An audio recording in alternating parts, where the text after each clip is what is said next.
Olá! Começamos essa live Olá, boa noite. e como eu falei pra vocês, eu tô dizendo que essa live é quase que um presente de aniversário. Vocês sabem que o Marcos não gosta muito de fazer esse tipo de interação online, mas ele falou que ia fazer um agrado pra mim. Eu falei, então vamos fazer uma live todos juntos na segunda-feira. E sim, a live vai ficar salva, quem quiser assistir depois de novo, porque o assunto hoje é muito legal. É um assunto que, por sinal, se vocês gostarem muito, gostaria que vocês me falassem se não ficaria bem legal pra gente fazer um vídeo lá pro canal, tá? Quem que tá aí? A gente já tá com 42 pessoas. Deem muitos corações, compartilhem essa live pra gente ter muita gente aqui, porque de verdade acredito que é um assunto que vale a pena. 55. Olha quem tá ali, a Romália. Olá, Tudo bem, Romália? Romália é uma aluna muito querida, foi aluna do meu curso agora de contrato, de elaboração de contrato de compra e venda de imóveis. Foi aluna minha. Foi aluna do Marcos. E ela é uma seguidora super presente, assim, na nossa vida, né? Inclusive mandou uma caixa de chocolate esses tempos, um cacau show de café, maravilhoso, jamais esqueceremos desse presente. A Dani Alves, Dani, tudo bem? Dani, você não está vendo, mas aqui na minha frente, no caso, está minha mãe, muito feliz, animada com a caixinha que você nos mandou para ela tomar as lactoses, comer as lactoses dela sem qualquer problema. Que legal. Então temos aqui 74 pessoas. Penso que agora a gente já pode começar, né? Vamos lá. Essa live, como eu falei, vai ficar salva. Eu vou até, inclusive, salvar a live pra que a gente jogue no YouTube, numa dessas, assim, a live mesmo, sem muita edição. Mas pra que esse conteúdo se mantenha por aí, tá? O assunto da live de hoje é, como a gente aqui em BH tem um escritório que atua exclusivamente, não temos nenhum processo. Nosso escritório trabalha exclusivamente com procedimentos extrajudiciais e principalmente na parte de incorporação imobiliária. Exatamente. Né? A gente só trabalha com direito imobiliário, só trabalha de forma extrajudicial e o nosso maior foco, nossa maior área de atuação dentro do direito imobiliário são as incorporações imobiliárias. Muita gente frequentemente me manda perguntas sobre honorários. Então eu pensei, vamos fazer uma live que eu acredito que fica melhor assim, né? Responde de uma vez só? Batemos um papo sobre esse assunto, né? Isso. Honorários. Eu acho que uma grande dificuldade da advocacia extrajudicial é algo relativamente novo, né? A advocacia, ela vem passando por uma mutação, o processo de desjudicialização que, ao meu ver, começou lá em 2004 com a Lei 10.931, que já retirou uma demanda que era exclusivamente do judiciário e já jogou para o registro de imóveis, que era o procedimento de retificação diária da matrícula do imóvel no registro público. Quando esse processo saiu da competência exclusiva do Poder Judiciário e já passou a poder ser realizado no registro de imóveis, considero eu esse o marco do início, né, da advocacia extrajudicial. E de lá para cá diversas outras questões vieram surgindo, mas vamos colocar que desde o inventário e do divórcio, né, extrajudiciais, que a advocacia judicial começou a aparecer mais, começou a ter uma visibilidade maior. Hoje temos aí a uso capião extrajudicial, e, enfim, diversas questões foram sendo passadas do Poder Judiciário para os tabelionatos de notas, os registros de imóveis. Por quê? Porque quando se trata de um direito patrimonial disponível e não há interesse de menor, ou seja, quando o juiz atuava apenas como um homologador de acordos, digamos dessa forma, em processos de jurisdição voluntária ou coisas dessa natureza, qual era o sentido de levar isso para o Poder Judiciário quando inexistia litígio e submeter as partes a uma situação que chegava a ser até incômoda, né? Imagina um marido, uma mulher sem filhos menores, com patrimônio comumente partilhado, precisar ir ao judiciário para ter um pedido de divórcio, uma partilha de bens homologada. E às vezes isso demorava 1, 2, 3, 4 anos e aquele casamento tinha que permanecer, o vínculo jurídico, aguardando um juiz de direito proferir uma sentença, homologar um acordo. Isso, muitas vezes, a mora do judiciário gerava um transtorno muito maior para diversas outras questões dessas pessoas do que aquele casamento que, de fato, já estava rompido, né? Mas de direito pela mora do judiciário não. Então esse processo foi acontecendo, os registradores de imóveis, os tabeliões de notas, os tabeliões de protesto e todos envolvidos aí no direito notarial registral estão mais do que preparados e capacitados para receberem essas demandas. Agora, quando se trata da advocacia extrajudicial, a gente tem a dificuldade de precificar o nosso trabalho, né? Porque, um processo judicial, temos ali um parâmetro incrível, que são as tabelas, né, de honorários das ordens, das seções da OAB, né? Tabela de honorários de Minas, de Santa Catarina, de São Paulo, de Pernambuco, do Mato Grosso, do Rio Grande do Sul, todas elas vão te dar um norte, um parâmetro mínimo e máximo de quando você tem que precificar.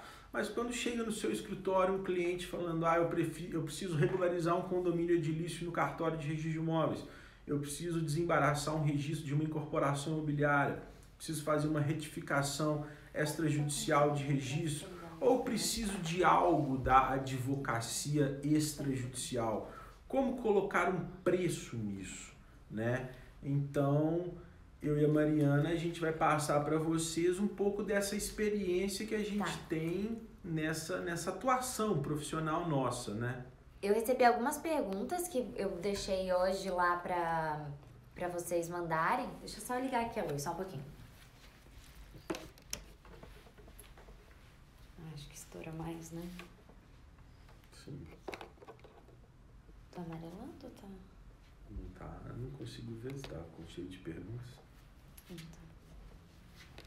Tá bom. Que melhorou, né? Acho que é mais pela tua camisa branca. É. Né?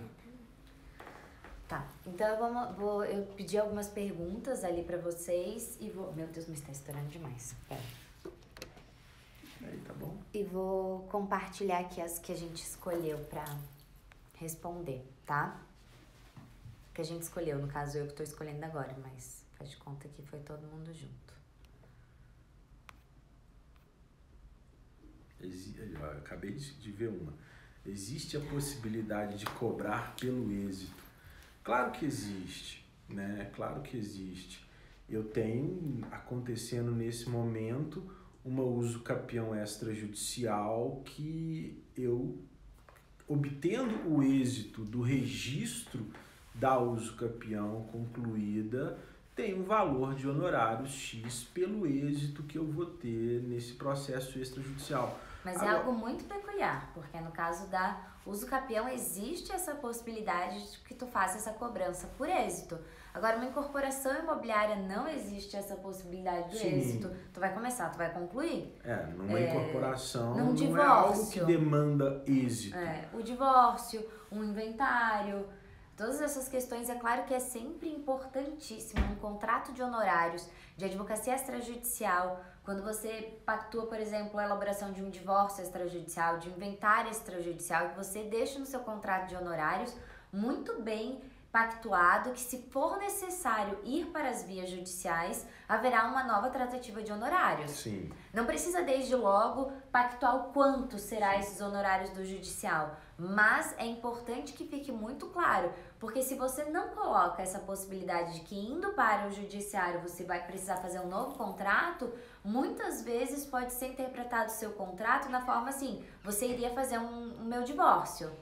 Não importa se é judicial ou extrajudicial, então é importantíssimo falar isso no contrato. E uma coisa, a advocacia extrajudicial, ela depende da inexistência de litígio.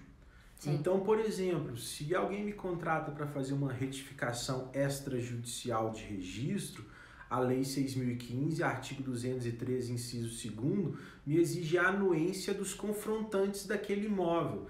eu coloco expressamente no meu contrato de honorários de que a responsabilidade pela obtenção daquela anuência daqueles confrontantes é do meu contratante, porque eu não tenho condição de afirmar se o vizinho dele do lado esquerdo vai ou não anuir com aquela planta, com aquele memorial descritivo.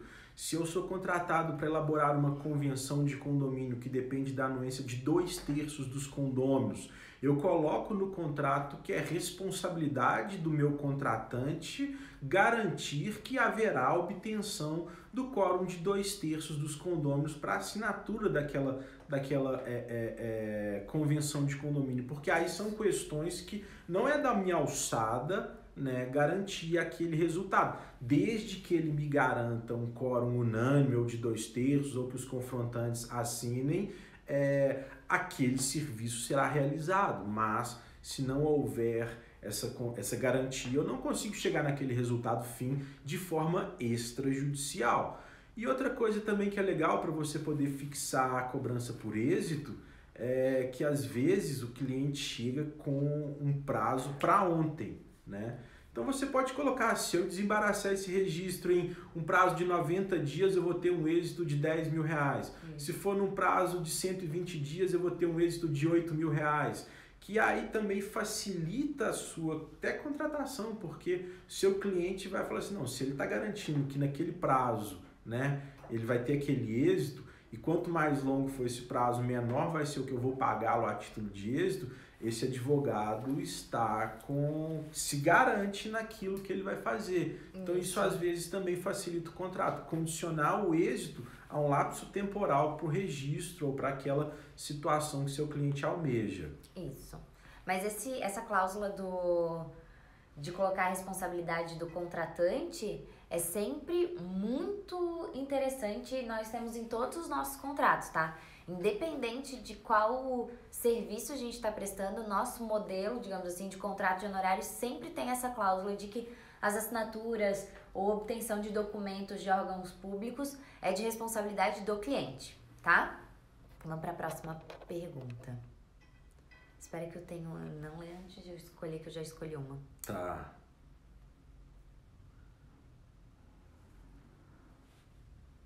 Ai, cadê que eu tinha olhado? Tá muito boa aqui, ó.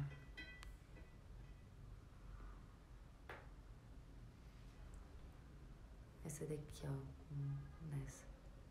O que falar quando um cliente chora desconto? Aí eu diria que é mais comigo, essa parte do desconto. Eu sou corpo mole, eu sou coração mole, eu dou desconto.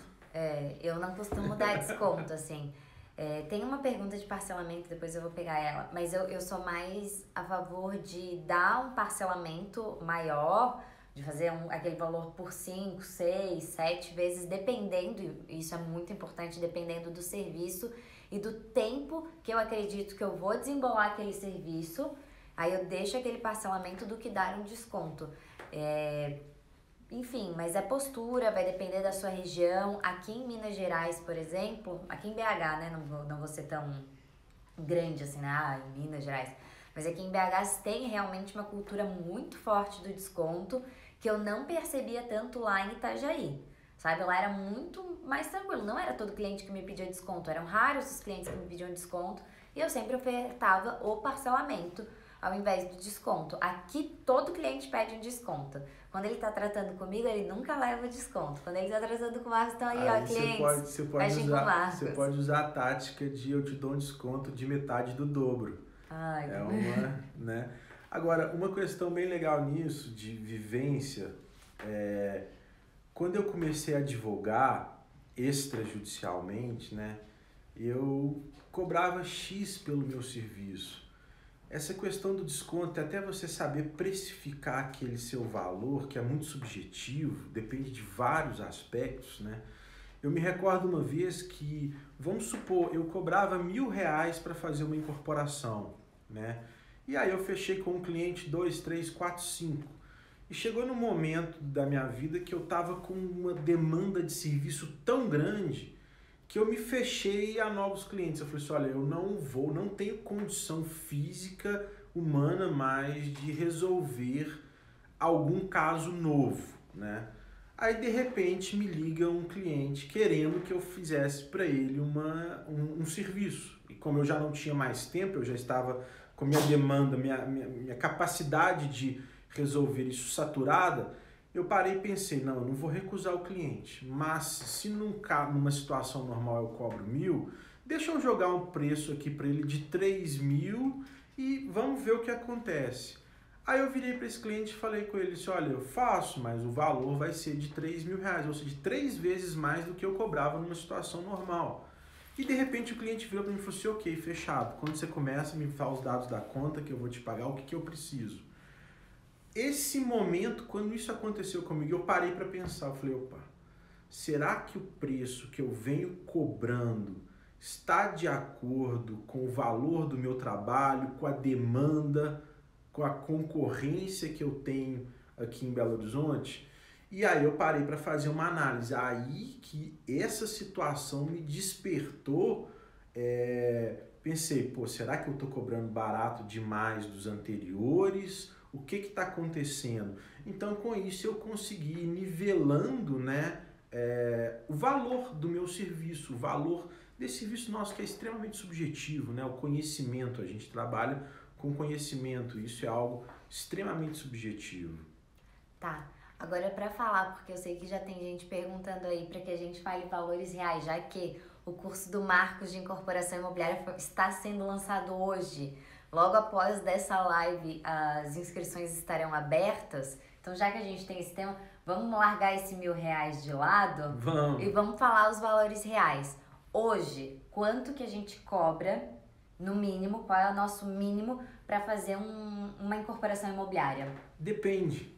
Olha só, não, mas o depende, mínimo, a gente porque tem eu um tenho mínimo. Situações aqui de clientes que me pediram incorporação imobiliária de 3 ou 4 unidades, um prédio de 3 ou 4 apartamentos que é de um único proprietário.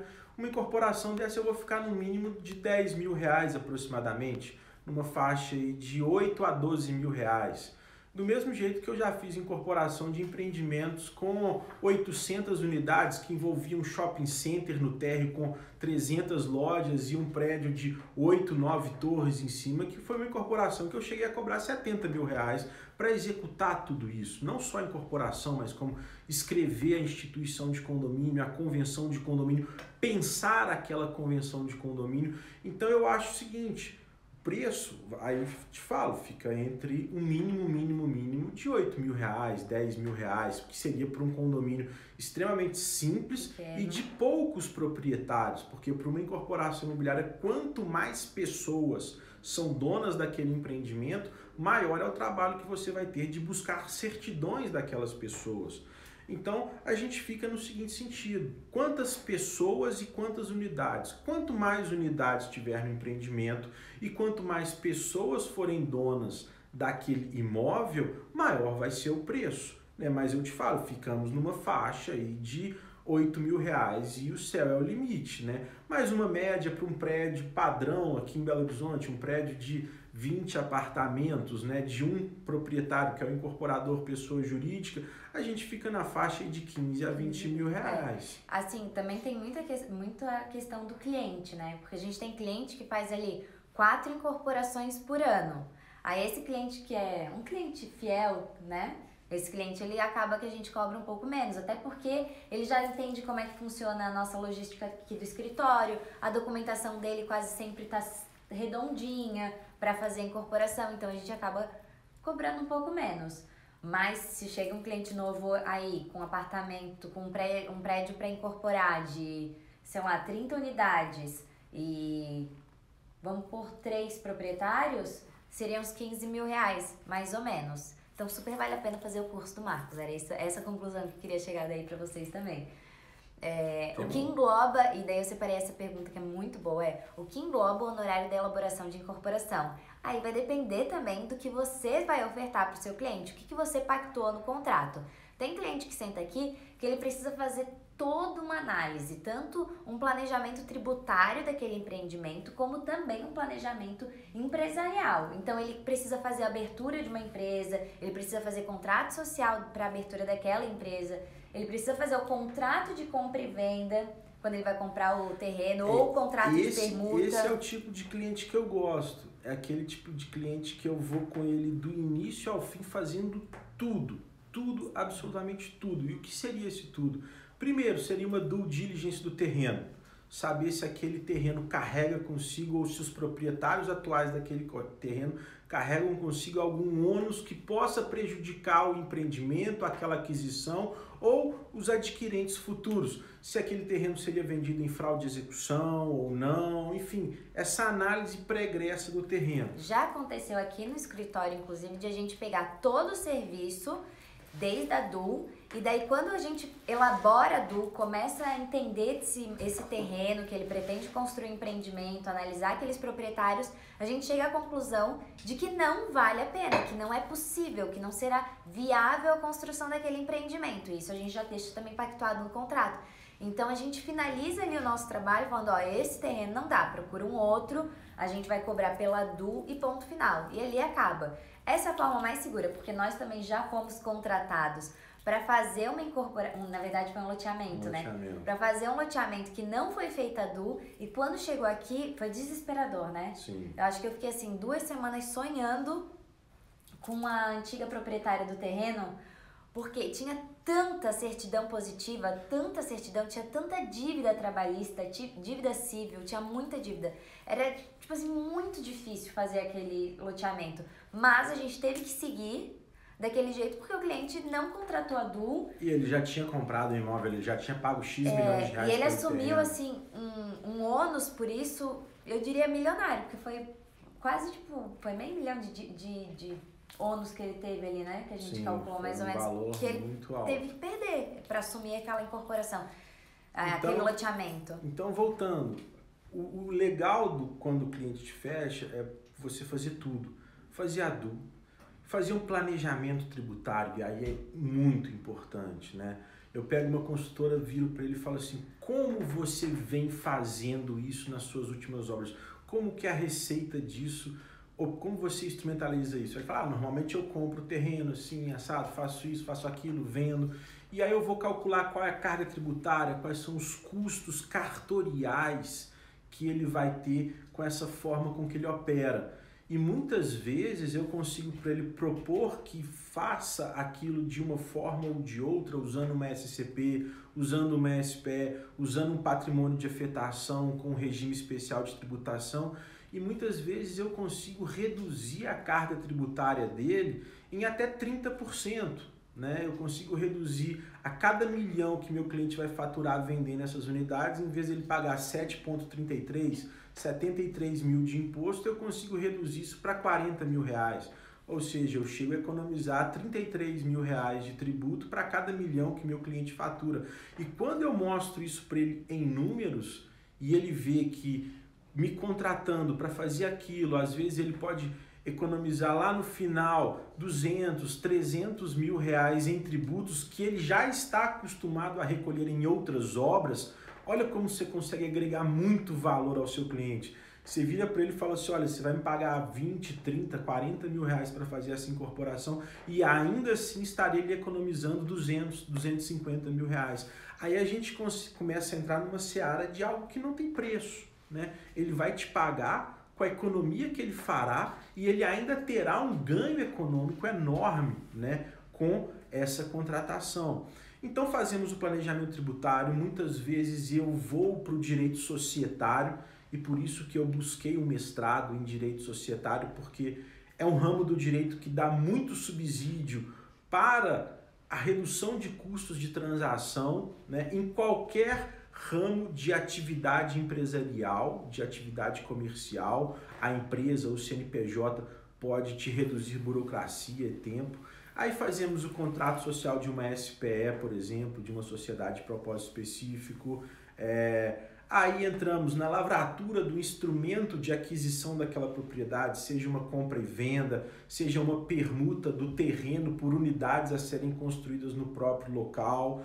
Aí entramos na elaboração da instituição e a convenção de condomínio pensada para aquele prédio, e é algo que os nossos clientes prezam muito, que é essa advocacia artesanal, a gente sentar com o cliente aqui e discutir como vai ser o prédio dele. E com a nossa experiência, falar, olha, acho interessante você regulamentar isso para o seu prédio, aquilo, vamos fechar aqui, vamos fazer dessa forma, pensado para aquele prédio específico, e a incorporação imobiliária. Então, esse pacote de serviço também, claro, quanto maior o pacote de serviço, maior vai ser o trabalho e, consequentemente, o honorário que a gente vai cobrar pela execução disso tudo. Então, quantidade de pessoas, quantidade de unidades, quantidade de atos a serem realizados, que muitas vezes, na maioria das vezes, não é só a incorporação propriamente dito, né? E o ganho econômico que o cliente vai ter. Isso tudo tem que estar embutido e precificado ali para que você possa se sentir bem remunerado, sentir que a remuneração seja justa. O que mais? Vamos ver se tem mais uma. Daí... Ai. Eu disparo a falar e não paro, né? Que nem percebi. Acho que ninguém aqui percebeu. Só tu que tá com essa impressão mesmo. Mas é porque vai saindo. Aí uma Pode cobrar honorários da parte contrária na notificação extrajudicial. Chile, aí acho que é com a Mariana, né? Eu fazia muita notificação extrajudicial lá em Santa Catarina. Depois de contrato de compra e venda de imóveis, com certeza era o serviço que eu mais... Era o maior serviço, assim, do escritório. E também foi com a notificação extrajudicial que eu descobri o valor do meu serviço naquela cidade, elaborando notificações. A primeira notificação extrajudicial era uma notificação extremamente simples também. E daí eu liguei pro Marcos, a gente já namorava, e liguei pro Marcos muito feliz, porque eu tinha acabado de fechar um contrato de honorários de uma notificação que era muito simples de fazer por R$300. E eu fiquei assim, enlouquecida de feliz. Aí na semana seguinte veio alguém, eu falei, vou testar um 400. Aí fechou, enfim, quando eu tava saindo de lá, uma notificação, só elaborar a notificação extrajudicial, eu tava cobrando uma média de 3.500, assim. Dependendo da notificação, olha, você né? vê, começou com 300, chegou eu não tinha noção. a R$3.500. Eu não tinha noção do preço. É um feeling que você tem que ter, é muito... Claro... Você vai trabalhar, se você tá começando, você vai trabalhar barato por um tempo até que você perceba. Você fechou e aí você concluiu aquele trabalho e você vai chegar no final dele e falar assim, nossa, eu cobrei tão barato. E o caro que você cobrou e perdeu o cliente. Você falou assim, nossa, eu cobrei caro daquele cliente, perdi ele. São esses dois momentos que você vai conseguir chegar no patamar de aceitação. Porque, claro, a intenção é você cobrar o mínimo, você cobrar o máximo, você ter o máximo de retorno com aquela prestação de serviço. Mas até onde o seu mercado tem condição financeira, está disposto a te pagar por isso, né? É o grande problema. Ninguém dá valor ao nosso produto, né? Nós, advogados, vendemos o quê? Conhecimento. O produto que a gente tem para ofertar para os nossos clientes é conhecimento e experiência. É aquela questão, né? A pessoa te liga e fala assim, doutor, me responde uma pergunta aqui. Uma perguntinha rapidinho. O cara tá querendo me pagar o imóvel, mas ele quer me pagar com a nota promissória pró-solvendo. Qual que é a diferença de pró-solvendo para pró-soluto? Tem lá no blog, inclusive, marianagonçalves.com.br, é um blog maravilhoso aí de direito imobiliário, né? Eu diria que o maior portal jurídico de direito imobiliário. Se ele fosse lá, ele já teria essa resposta. Aí o cidadão esquece que para você falar a diferença de um pagamento pró-solvendo, pró-soluto, que vai estar na escritura, que vai ser registrado, que vai transmitir a propriedade, independentemente de ser pró-solvendo ou pró-soluto, mas que um quita o título, o outro não, mas o direito real já foi transmitido, você vai ter que entrar com uma ação, isso, aquilo, e você dá segurança para o seu cliente fechar aquele negócio. Muitas vezes ele não consegue quantificar, ele não consegue precificar aquela informação, porque é só uma informação, mas olha o tempo que você teve de estudo, de investimento, de experiência, de prática, para poder dar aquela informação, né? Isso e a sociedade não vê, não é que nem comprar um telefone, comprar um computador que você paga e recebe algo ali em mãos, né? A gente trabalha com informação. Então saiba mostrar para o seu cliente como aquela informação que você vende para ele pode ser útil para ele, seja para fazer um negócio mais seguro e dormir tranquilo, seja para ter um maior ganho econômico com aquela atividade, seja até mesmo para fechar um contrato, né? Isso. A experiência foi acumulando e hoje eu tenho clientes que me perguntam se aquele negócio é um bom negócio. Olha que interessante. Eu tenho clientes que sabem que eu já atuei em tantas incorporações, eu tenho clientes hoje que me consultam não para saber do direito, mas para saber do business. Marcos, esse negócio, você acha que é um bom negócio?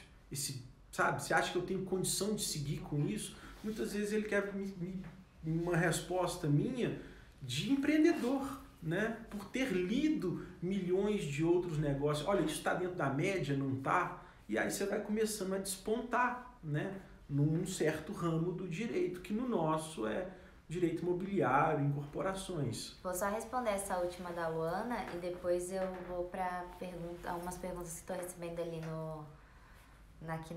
na própria live. Em caso de parcelamento, como deixar o cliente ciente, mas bem ciente, do dia do vencimento da parcela? Um bom contrato de honorários elaborado, assim, tem que elaborar um excelente contrato. E eu percebi, com o tempo de advocacia que eu já tenho, que se você elabora uma tabela, no caso de um parcelamento assim, se você elabora uma tabela, e isso eu também dou essa dica no curso de contrato de compra e venda, de elaboração de contrato de compra e venda, se você deixa lá, tipo, uma tabelinha, onde a primeira coluna vai estar lá o número da parcela, tipo, parcela 1 de 6, 2 de 6, 3 de 6. Na outra coluna, você coloca a data do vencimento e na última coluna, o valor, você deixa muito claro as datas, os valores, tudo certinho, o número da parcela. Eu entendo que assim fica mais viável do que você escrever assim, ó, deixa eu ver, 20 mil reais, parcelado em 4 parcelas mensais consecutivas, sendo a primeira no dia 10 de março de 2019, e enfim. Já coloca, parcela 1, vence 1/5, vence no dia 1º de março de 2019, parcela 2/5, vence no tal. Isso. Coloca os dados bancários no próprio contrato, para na hora que o cliente for pagar, ele já ter no contrato seus dados bancários. Facilite tudo quanto for informação a prazo, valor, conta, CNPJ, tudo isso, já coloque isso para ele, para que isso não seja um empecilho, uma desculpa para ele não te pagar. Uma dificuldade para ele te pagar, né? Se vencer no dia seguinte, você já Aí tem vídeo lá no canal, inclusive o último vídeo, o vídeo da quarta-feira passada, é justamente falando de cliente inadimplente. Então vai lá, Luana, dá uma olhadinha lá no canal, que eu dei algumas dicas de como que tu pode fazer essa cobrança quando o cliente atrasa porque esqueceu, porque não quer pagar, enfim, daí tem lá as dicas. A Mariana é expert nesse quesito, né? Ela também é expert em muita coisa. Neste também. Ó, a Flaviela mandou, ela tá nervosa, a Flaviela, com perguntas sobre essa. Quero saber sobre o curso, quando começa e quanto custa. Quando começa? Na verdade, assim, ó, o curso do Marcos é um curso online e ao vivo. Então tem um módulozinho gravado, que tá ficando muito bom, por sinal. E todo o resto do curso é ao vivo. E quem fizer a inscrição hoje, eu acredito que em 2 dias já tá o primeiro módulo gravado disponível para vocês. E a primeira aula ao vivo será no dia 18, que é de segunda-feira que vem, dia 19, que é terça-feira que vem, dia 25, que é na outra segunda, e dia 26, que é na outra terça. Então são 4 encontros, sendo 2 consecutivos, aí dá um descanso, analisa, né? Isso. Reflete sobre tudo que foi conversado e vai para a próxima semana. Isso é numa segunda e numa terça, em 2 segundas e em 2 terças, né? 18, 19, 25 e 26. A aula ao vivo começa às 7 horas e termina às 22 horas em cada um desses 4 dias, tá? E o que mais que ela perguntou? O preço é insignificante perto da primeira incorporação que você vai fechar. Se você fechar essa incorporação por R$8.000, que é o mínimo que você deveria cobrar, né? Sim. O curso é muito baratex. Hoje tá com alguns cupons de desconto. Se mandar mensagem pro WhatsApp de apoio do escritório, de apoio da empresa de curso que a gente tem, ganha 10% de desconto, então corre lá pro WhatsApp. E tá saindo com o desconto até dia 13. Esqueci o valor. 600 e... É R$750 com 10% de desconto. Isso. Esse é o valor. Até dia 13, né? E da outra vez que a gente fez uma live também, a gente falou do curso, eu tava contando pra vocês que foi o jeito que eu conheci o Marcos, foi nesse curso. O Marcos deu curso lá em Florianópolis e eu fui aluna dele. Lá em Florianópolis há uns 5 anos atrás, 4 meses, 5 anos atrás. E a gente se conheceu em sala de aula, eu fui lá dar aula, ela era minha aluna. Isso. Exatamente nesse curso. E daí o curso é assim, encantador, de verdade, né? Tanto que estamos aí, juntos por conta desse curso. São 4 aulas de 3 horas cada aula. Sim. E tem muito conteúdo prático. O Marcos traz vários exemplos práticos aqui do escritório. Inclusive, eu digitalizei na outra edição, na primeira edição online que teve, que essa é a segunda turma online do Marcos, mas ele já deu mais de 70 turmas presenciais desse curso. Ó, a Romália fez, inclusive, adorou, falou que estava excelente. E eu digitalizei toda uma pasta, quer ver? Pega ali, amor, tá bem atrás de ti. Aqui, vocês não estão vendo, mas eu tenho uma incorporação aqui na minha frente, outra incorporação aqui na minha frente também, e aqui tem outra, ó. E a gente pegou toda essa pasta, digitalizou ela inteirinha e disponibilizou para os alunos, para que eles vissem como é que a gente fez a convenção de condomínio, como é que a gente fez a instituição de condomínio, memorial, quais foram os documentos que a gente juntou. O Marcos, como a gente faz incorporação no Brasil todo, o nosso escritório está em BH, mas a gente faz incorporação no Brasil todo, o Marcos tem um conhecimento muito forte de código de normas de vários estados. Então ele sabe muito bem como é que faz uma incorporação em Santa Catarina, que é muito diferente de uma incorporação imobiliária em Minas Gerais, por exemplo. Já atuei no Rio Grande do Sul, no Paraná, em Santa Catarina, Salvador, São Paulo, Rio, Minas, Pernambuco. Adoro Pernambuco, os registradores de imóveis lá são incríveis, conheço eles todos. Enfim, Goiânia, né? Então, isso me deu uma bagagem para conhecer, né, essas peculiaridades estaduais, esses provimentos estaduais desses estados todos. E o curso, ele é bem teórico e bem prático, mas o legal é quando eu faço, né, a conexão da teoria e da prática. E o bom dele ser ao vivo é que muitas vezes eu gosto de trabalhar nos exemplos de vocês. Professor, eu tenho um caso aqui que o meu cliente está querendo adquirir um terreno. O que é melhor, uma permuta ou uma compra e venda com uma futura dação em pagamento dessas unidades? Então vamos trabalhar nesses exemplos de vocês para poder ser mais eficaz, né? Essa troca de informações. Eu tenho um prédio aqui na minha cidade que está tendo um problema de vaga de garagem, né? Como é que a gente sabe o que é a vaga de garagem, como regulamentar, enfim. Então o legal é quando a gente consegue conciliar essa parte teórica com a parte prática, né? Deixa eu falar aqui, que a Maria perguntou, mas tem ele todo gravado? Ele é ao vivo para quem puder assistir ao vivo, mas quem não pode assistir ao vivo, ele fica gravado. Ele fica gravado e 2 dias depois ele já é disponibilizado para quem não assiste ao vivo, tá? E para quem assistiu ao vivo e quer assistir de novo, também tá lá. Ele fica disponível até dia 25, se eu não me engano, de abril, todo o curso completo, tá? As aulas gravadas e as aulas tem a opção, ao vivo, você quer assistir ao vivo, tem essa disponibilidade e essa interação que você faz a pergunta na hora, o Marcos responde na hora, enfim, tem essa questão de quase que uma aula presencial mesmo, né? Mas online, você aí na sua casa, você é de casa, mas fica o gravado também para quem não pôde assistir por uma série de fatores. Fiquei sem internet, tava na aula, enfim, qualquer motivo. E se vai ter para sempre esse curso? Não. Esse curso lança agora, hoje, quando a gente fechar aqui, eu aperto o botão lá para liberar, porque por enquanto as inscrições estão abertas só para o pessoal que tá na lista, que já estava na lista de espera.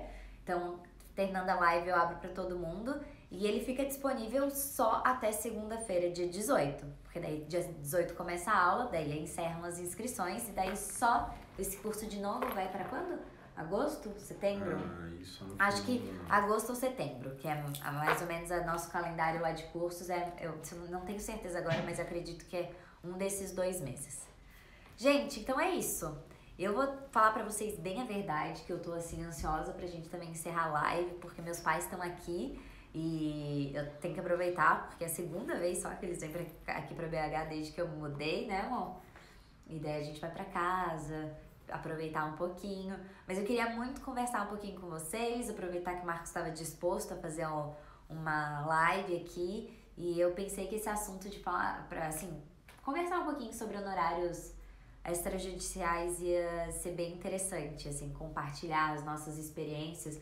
É como eu sempre falo lá no canal, a gente não tá falando de uma verdade absoluta, não é assim, ou faz desse jeito ou vai dar tudo errado na sua vida, não. A gente tá compartilhando com vocês a forma como a gente faz e na nossa interpretação tem dado muito certo. Mas existe 1 milhão de outras formas de se fazer também, Sim. né? Não somos os donos da verdade. Mas se a gente puder compartilhar e fazer com que você encontre um rumo, encontre o seu jeito, conheça essa forma também de atuar, de cobrar os seus honorários, Eventualmente está aí pra vocês. te mostrar algo que a gente faz, que dá certo e que pode dar para muita gente também, né? Acho que é importante exatamente essa troca de ideia. A gente passar um pouquinho da nossa experiência, você soma ela com a sua, adapte isso ao seu mercado. Exato. Vambora. Então é isso, gente. Espera aí um pouquinho, porque assim que a gente finalizar aqui, que eu entrar no carro, eu vou apertar o botãozinho de inscrições liberadas. E daí, se você gostou aí da ideia de fazer o curso do Marcos, já vai lá, corre e faz sua inscrição, porque como ele é ao vivo, temos vagas contadas. Tá certo? Um beijo pra vocês. Pode se despedir, amor. Tchau, tchau, gente. Lembrem-se, valorizem o trabalho de vocês, isso é fundamental. Acho que vocês não investiram na faculdade, no trabalho, na prática. Quantas vezes a gente trabalhou de graça, quase que de graça, né, nos estágios, quanto a gente investiu em faculdade, quanto a gente investiu em conhecimento para poder estar ali prestando aquele serviço para um cliente. Então, valorize o seu trabalho.